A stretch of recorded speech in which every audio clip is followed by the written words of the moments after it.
आज आपको कोई एक ताना मार देता है और आप सारी उम्र उसको भूलते नहीं। आप कहते हो कि मैं इस घटना में था, मैं इस प्रॉब्लम में था और इस व्यक्ति ने मुझे ताना मारा था, और आप उसे याद रखते हो। बल्कि आप उसे याद रख के आप उसके लिए बदला लेने की इच्छा भी रखते हो कि जब परमेश्वर मुझे ब्लेस करेगा फिर मैं इसकी बैंड बजाऊंगा। और यहां पे परमेश्वर ने कहा, अय्यूब अगर तू चाहता है मैं तुझे लौटा दूं तो तुझे अपने मित्रों के लिए प्रार्थना करनी होगी। और वचन कहता है अय्यूब ने जब अपने मित्रों के लिए प्रार्थना की, यहोवा ने उसका सारा दुख दूर कर दिया। क्योंकि जब आप किसी के लिए प्रार्थना करते हैं जिन्होंने आपको दुख पहुंचाया हो, जब आप उनके लिए आशीष के लिए प्रार्थना करनी शुरू करते हैं तो ऑटोमेटिकली आप उन्हें माफ कर देते हैं। जब एक गंदा बर्तन हो और आप अगर फैसला कर लें कि आप उसमें खाना चाहते हैं कुछ, तो ऑटोमेटिकली आप उसे साफ करेंगे पहले, और जब आप उसे साफ करेंगे तो फिर ही आप उसमें खाएंगे।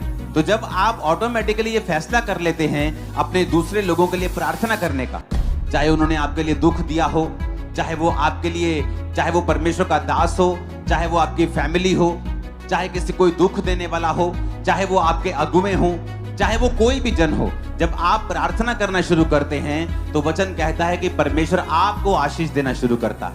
गलातियों 6 उसकी 2 आयत को पढ़ेंगे। उसमें लिखा है, तुम एक दूसरे का भार उठाओ और इस प्रकार मसीह की व्यवस्था को पूरा करो। अब उसने ये नहीं लिखा है कि तुम एक दूसरे का भार उसी का उठाओ जो क्रिश्चियन है, तुम सिर्फ मसीह लोगों का भार उठाओ। उसने ऐसा नहीं लिखा। वचन कहता है कि प्रभु यीशु मसीह ने सब जातियों के लिए, सब लोगों के लिए अपने लहू को बहाया।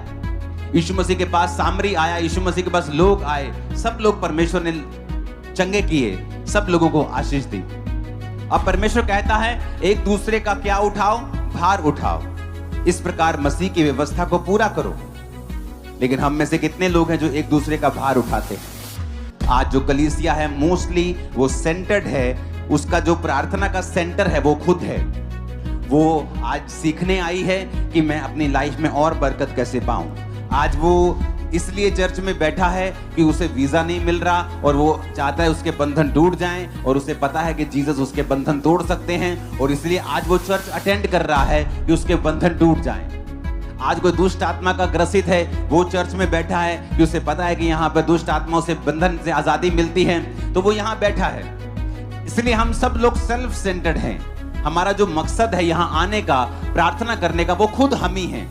और इस वजह से कई बार परमेश्वर हमें हील नहीं करता और रिस्टोर नहीं करता।